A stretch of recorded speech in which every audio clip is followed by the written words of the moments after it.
Salam sejahtera. Kita lihat sambungan kepada kuliah kita mengenai chapter 6 DAC dan ADC.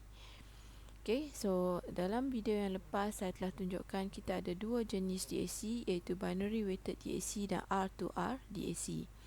Okay, dan saya telah tunjukkan lita untuk binary weighted DAC. Jadi kita sambung dengan pengiraan untuk output voltage bagi binary weighted DAC. Untuk mengira voltan keluaran bagi satu binary weighted DAC, terdapat dua kaedah yang boleh digunakan. Yang pertama, kita kena tahu semua nilai-nilai perintang yang digunakan dalam DAC tersebut. Kaedah yang kedua, kita cuma perlu tahu nilai R, iaitu nilai resistor yang paling kecil sekali. Tapi untuk kaedah yang kedua, kita perlu tahu yang manakah bit MSB, yang manakah bit LSB. Kerana setiap bit binary yang kita gunakan, ini adalah bit binary DCBA ni, akan dibahagi dengan pemberat binary masing-masing. So kita kena pasti sama ada B adalah MSB atau A adalah MSB. Dan untuk MSB, dia dibahagikan dengan nilai pemberat yang paling rendah, iaitu 2 kuasa 0. Untuk LSB, ia akan dibahagikan dengan nilai pemberat binary yang paling besar, iaitu 2 kuasa 3. Ini adalah untuk 4 bit binary, untuk DAC jenis 4 bit. So kita lihat pengiraan untuk teknik yang pertama.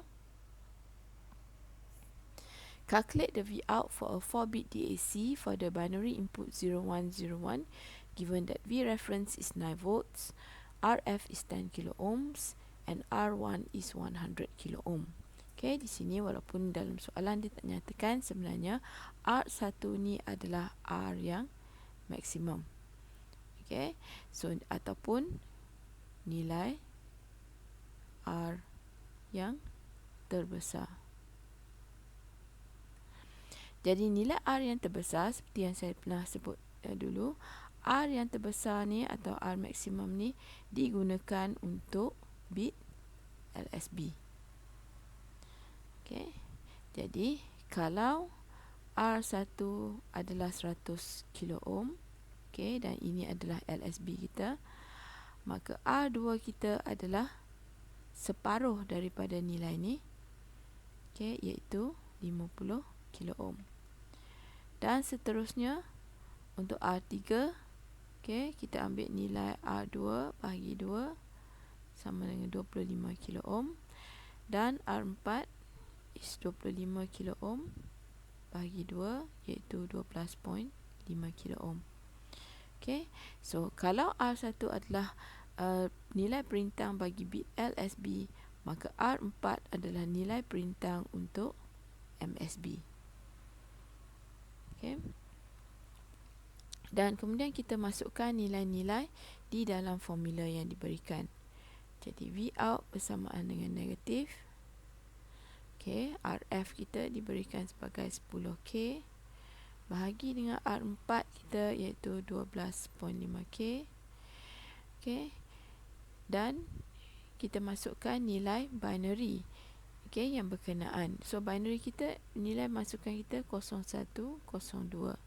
So ini adalah LSB, ini adalah MSB kita. Maka D kita bernilai 0. Seterusnya 10K bahagi R3 25K. So ini adalah DCBA kita. Jadi C adalah 1, RF per 50K 0, dan RF bahagi R1, iaitu 100K darab dengan masukan LSB kita ialah 1. Semua ni didarabkan dengan 9 volt. So apa yang kita boleh buat ialah bahagian yang didarabkan dengan bit 0. Kita dah tahu ini nilainya sama dengan 0. So negatif, so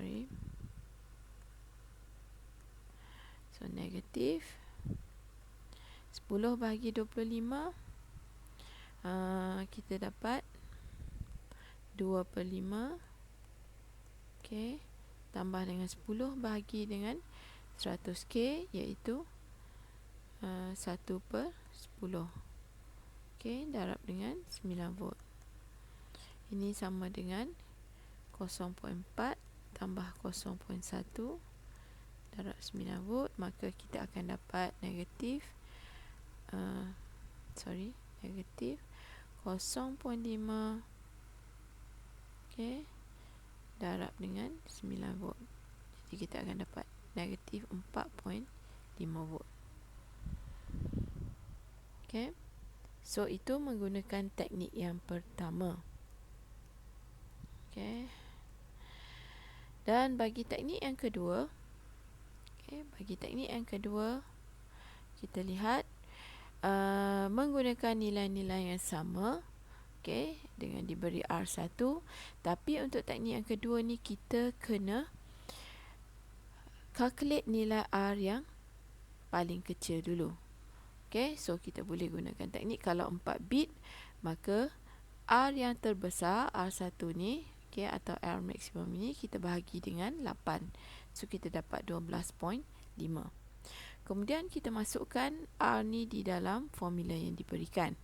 Dan kita kena identify, okay, seperti dalam metod yang pertama, yang manakah LSB, yang manakah MSB, okay, dan ini adalah wakilan-wakilan bagi bit-bit tersebut. Okay, so next kita just terus masukkan nilai-nilai yang berkenaan. Okay, Bin kita 9 volt, RF nilai R yang terkecil, lepas tu masukkan D kita ialah 0, masukkan C 1, okay, B adalah 0, A adalah 1. Dan seterusnya kita dapat 9 volt darab dengan ini, kita dapat 0.8 darab dengan, okay, yang sini jadi 0, ni 0, darab dengan setengah tambah dengan 1/8. Okay, dan kita akan dapat jawapan yang sama. Okay, so sekarang ni kita lihat bila kita dapat nilai input yang berbeza 1101. So lagi sekali identify mana MSB, manakah LSB kita. Okay, so kamu boleh gunakan mana-mana teknik, sama ada metod yang pertama atau metod yang kedua, okay, untuk dapatkan jawapan Vout bagi masukan binary ni. Okay, sekiranya kamu gunakan metod yang pertama, formulanya ialah Vout negatif RF per R4 darab dengan D, RF per R3 C, RF per R2 4B, dan RF per R1 untuk A ataupun MSB.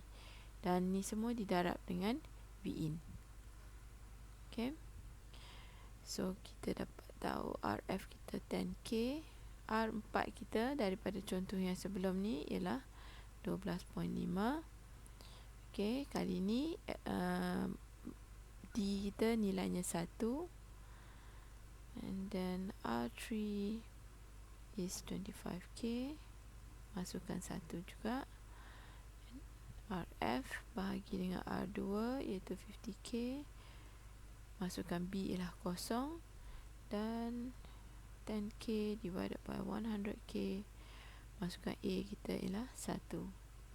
Semua ni didarabkan dengan Bin. Okay, dan lagi sekali mana yang sama dengan 0 tu kita boleh, okay, terus abaikan. So yang ni kita akan dapat 1/8 tambah dengan 2/5 tambah dengan 1/10 darab dengan 9 volt.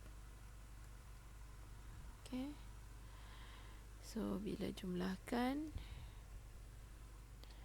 yang ni kita dapat 0.125 tambah 0.4 tambah 0.1.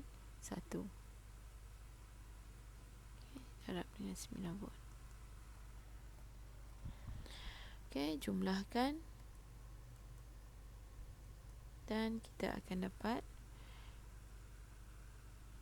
negatif 11.7 volt. Okey. Oh maaf, 10 bagi yang tadi 10 bahagi 12.5K, kita akan dapat 0.8. Okey, bukan 0.125. So tolong semak balik. Okey, so menggunakan metod yang kedua, okey, kita juga akan dapat nilai yang sama. Cuma lagi sekali kita kena kenal pasti yang manakah masukan kita. Okey, dan kita juga kena dapatkan nilai R yang terkecil dulu. Okey. Next kita lihat untuk R to R. Okey, untuk R to R, nilai perintah yang digunakan hanya ada dua, iaitu R dengan 2R. So kalau R kita gunakan 10K, maka ini ialah 20K. Dan binaannya juga adalah berbeza dengan untuk binary weighted DAC. Okay, so kita boleh lihat untuk perintah-perintah yang berada pada kedudukan tegak ni, semuanya adalah 2R. Untuk yang mendata, kita ada 3 nilai perintah R dan 1 perintah 2R dekat hujung ni. Okay, dan nilai RF kita juga adalah sama dengan 2R. Okay, tapi cara pengiraannya adalah berbeza dengan binary weighted DAC. Okay, apa yang kita buat ialah kita hanya akan mengira bit-bit yang bernilai 1 atau high. Okay, dan kita kena kirakan nilai Vout bagi setiap bit tersebut dengan menggunakan formula. Okay, dengan menggunakan formula Vout sama dengan Vs bahagi dengan 2n tolak 1 tolak I, di mana n adalah bilangan bit. Okay, bilangan bit binary yang kita hendak convert kepada analog. Lepas tu Vs adalah nilai input, okay, nilai voltan apabila ia berada pada keadaan high. So biasanya ialah 5 volt biasanya kalau tidak diberikan dalam liter. Kemudian kita ada nilai I ni. I ni adalah nombor bit. Okay, so nombor bit ni kita kena identify dengan tepat, di mana bit bit LSB, okay, berada pada kedudukan yang paling jauh sekali daripada op-amp, dan MSB adalah yang berada paling berhampiran. Jadi untuk LSB, nombor bitnya I adalah sama dengan 0. Okay, kita boleh lihat dari sini. Dan untuk MSB, nilai I-nya adalah sama dengan 3. Kita mulakan, kita nomborkan bit tu dengan 0, 1, 2 dan 3. Bukannya 1, 2, 3, 4. Okay, so kita lihat. Okay, pengiraan bagi R to R, okay, dengan binary input 1011. If a high is equivalent to positive 5.0 volt and a low is 0 volt, what is Vout? So kita kena kira nilai-nilai Vout pada setiap point ni. Okay, berapakah Vout untuk D0, apakah Vout untuk D1, Vout untuk D2 dan Vout untuk D3. Kemudian Vout total kita adalah hasil tambah Vout bagi DO tambah Vout bagi D1, Vout bagi D2 dan Vout bagi D3. Okey, itu kita akan tambahkan semua Vout yang telah kita kira pada setiap point tersebut menggunakan formula tadi. V out is equivalent to Vs 2n minus 1 minus I. Okay, so kita apply formula ni pada setiap masukan yang high. Okay, so kalau kita lihat balik dalam data kita tadi, yang high adalah untuk 1011. Okay, ini MSB, this is our LSB. So kita kena terbalikkan masukan kita sini. Okay, iaitu ini MSB kita yang paling dekat dengan op-amp bernilai 1. Okay, kemudian 0 bit yang seterusnya, and then untuk bit seterusnya di sini, dan akhirnya untuk LSB kita. Okay, untuk LSB kita adalah di bit yang paling jauh sekali daripada op-amp. Okay, so yang bit-bit yang high ataupun bernilai 5 volt adalah D0, D1 dan D3 sahaja. Okay, so kita calculate V out pada masukan D0, pada masukan D1 dan pada masukan D3 sahaja menggunakan formula V out sama dengan negatif Vs 2n minus 1 minus I. Okay, so kita boleh kira dulu untuk V out bagi D0. Okay, negatif Vs kita negatif 5 volts. Okay, divided by 2. Kita ada 4 bit, maka N kita adalah sama dengan 4. Tolak 1. Okay, untuk pada D0, nilai bit kita adalah 0. Okay, so di sini kita akan dapat negatif 5 volt bahagi dengan 2 kuasa 3. Okay, 2 kuasa 4 tolak 1, 2 kuasa 3.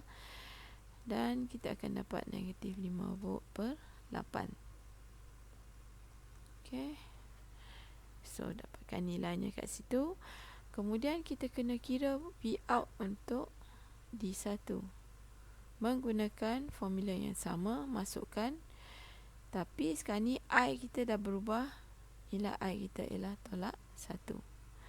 So V out pada D2 tak perlu dikira sebab masukannya 0. Kemudian kita kira V out pada D3 negatif 5 volt 2n tolak 1 tolak nombor bit kita sekarang ni ialah 3. Okay, so kita lihat untuk yang pertama. Okay, untuk D0, kemudian untuk D1 dan D3. Kemudian total voltage kita adalah hasil tambah keluaran bagi setiap bit yang high tadi. Okay, dan bila kita kira, kita dapat negatif 6.875 volt. Okay, so itu adalah teknik untuk mengira voltage output bagi DAC jenis R2R. Okay, seterusnya kita lihat ada beberapa istilah-istilah atau terminologi yang digunakan dalam DAC. Okay, yang pertama adalah resolution. Resolution ni juga dikenali sebagai step size, dan ia juga dikenali sebagai nilai LSB, okay, bagi input masukan kita tadi. So resolution of a DAC is defined as the smallest change that can occur in the analog output as a result of a change in the digital output. In the digital input. Jadi resolution dalam DAC, okay, adalah nilai yang terkecil, okay, yang boleh kita dapat pada V out hasil daripada perubahan satu step atau satu nilai di dalam masukan digital kita. Contohnya, okay, dalam satu DAC 4 bit, apabila masukan inputnya berubah, okay, daripada 000 hingga 001, okay, daripada 000 kepada 001 ni, ini adalah satu step. Kemudian daripada 001 kepada 010, ini pun satu step. Okey, jadi setiap perubahan sebanyak satu step pada input, okey, akan memberikan V out yang berbeza. Jadi perubahan V out yang kita dapat bagi setiap step tu, itu adalah step size kita, okey, atau juga dikenal sebagai resolution.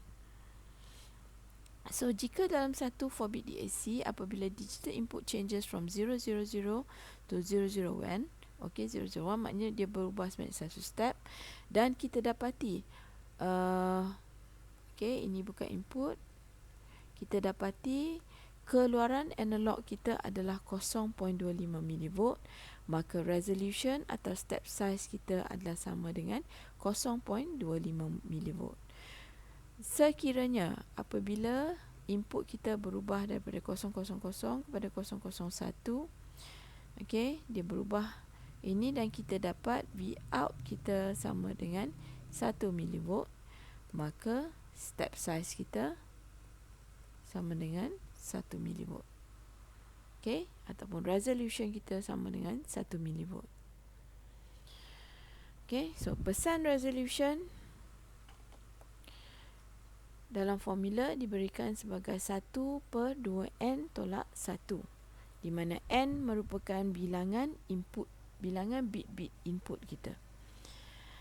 Ia juga dikenali sebagai 1/total step times 100%, di mana total step, okay, adalah sama dengan 2n minus 1 minus 2n minus 1. Okay, satu lagi formula untuk percent resolution adalah step size bahagi dengan full scale voltage darab 100%. So step size di sini adalah dalam volt, okay, bahagi dengan full scale voltage, maknanya voltan maksimum yang boleh dihasilkan oleh DAC kita darab 100%. Okay, kita lihat beberapa contoh untuk DAC pengiraan dia. A 4-bit DAC has a full scale output voltage of 15 volt. Find the percent resolution of the DAC and then the step size of the DAC. Okay, so kita lihat di sini N sama dengan 4 bits. Okay, ini adalah full scale output voltage sama dengan 15 volt. So pertama kita kena cari percent resolution of the DAC. Yang kedua kita kena cari step size. Okay, so untuk resolution dah diberi N, kita terus gunakan 1/2n minus 1 times 100%. Gantikan nilai N sama dengan 4. Okay, kemudian 204, 16 tolak 1, kita dapat 15 kali 100%. So resolution kita ialah 6.67%.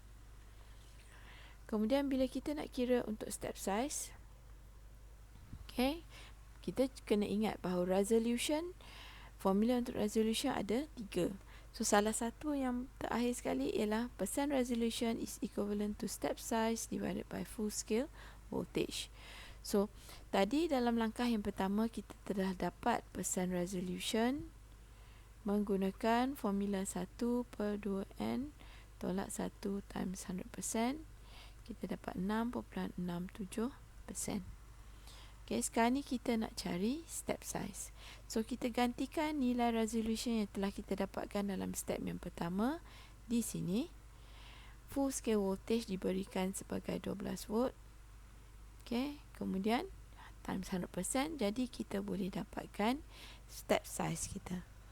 Okay, so kita ubah suai formula yang diberikan untuk jadikan step size sebagai tajuk utama. Okay, so percent resolution times full scale voltage, kemudian divided by 100%. So 6.67 ini yang kita dapat daripada langkah yang pertama tadi, times full scale voltage 12 volt divided by 100. So kita dapat nilai, okay, step size kita ialah 0.8004 volt, yang bermaksud bahawa voltan analog pada DAC kita, okay, akan berubah sebanyak 0.8 volt bagi setiap step binary yang dimasukkan. Okay. So untuk contoh yang kedua, kita ada 10 bit DAC. Okay, so maksudnya N kita sama dengan 10. Step size of 10 millivolt. Okay. So calculate for its full scale voltage and the percent resolution. So kita ada number of bit sama dengan 10, step size 10 millivolt. Jadi kita boleh kira, okay, satu kita kena kira full scale voltage dan kita kena kira percent resolution. So kita boleh kira percent resolution ni menggunakan banyak 3 formula yang diberikan. Okay, satu ialah kita kira menggunakan 1/2n minus 1 times 100%. Okay, jadi kita boleh kira, masukkan 1, 2 kuasa 10 tolak 1 times 100%. Okay, so ini ialah 1/1023 times 100%. Okay, so kita akan dapat resolution kita 0.0978%. Okay, teknik yang kedua, okay, di sini ialah dia kira dulu total number of steps 1023. Okay, kita gunakan formula untuk total number of step ni. Kemudian diberikan step size kita 10 millivolt. Maknanya kita setiap perubahan satu step ke satu step, okay, contohnya daripada 100 kepada 1012, setiap perubahan satu step akan memberikan bacaan sebanyak berapa tadi? Kita akan dapat lebih kurang dalam 10, kita boleh dapat dalam 10 millivolt. Okay, jadi kita ada 1023 step, maka 10 millivolt ni kita darab dengan 1023, kita dapat full scale voltage. Daripada full scale voltage, kemudian kita kira formula untuk resolution menggunakan formula step size bahagi dengan full scale voltage kali 100%. Okay, so ada dua teknik untuk mengira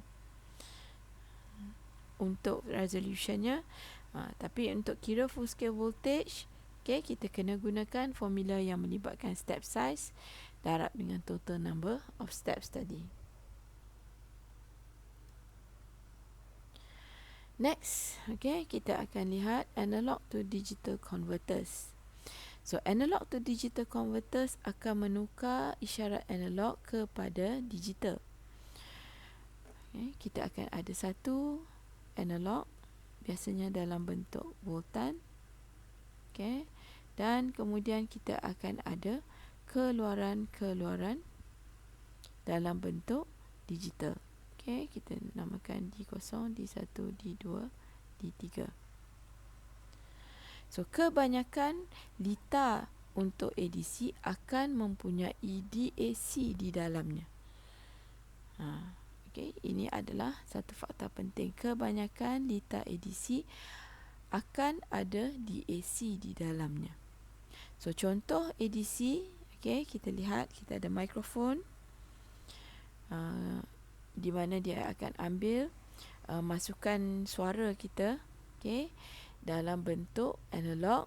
Okay, kemudian sebenarnya suara kita tu ditukar kepada isyarat Vout ataupun isyarat voltan sebelum dia masuk ke dalam analog to digital converter yang akan tukar masukan analog tu kepada bentuk digital sebelum dia hantar ke komputer atau sistem-sistem digital yang mengawal bunyi. Kemudian kita ada thermocouple. Okay, thermocouple merupakan sejenis alat mengukur suhu. Okay, kalau ada perkataan thermo tu maksudnya suhu. So thermocouple dia akan tukarkan isyarat suhu kepada bentuk elektrik. Kemudian daripada elektrik dia akan sambung ke tukarkan kepada digital. Dan kemudian kita ada digital multimeter, okay, yang mengukur voltan, arus, nilai rintangan di dalam bentuk analog dan tukarnya kepada bentuk digital di mana kita boleh lihat keluarannya pada skrin LCD pada multimeter. So ini adalah block diagram bagi satu ADC. Okey, kita lihat masukan dia. Okey, kita ada masukan dan ini biasanya untuk ground, dan kita ada satu masukan tambahan iaitu clock. Okay, keluaran kita adalah data-data dalam bentuk digital. Okay.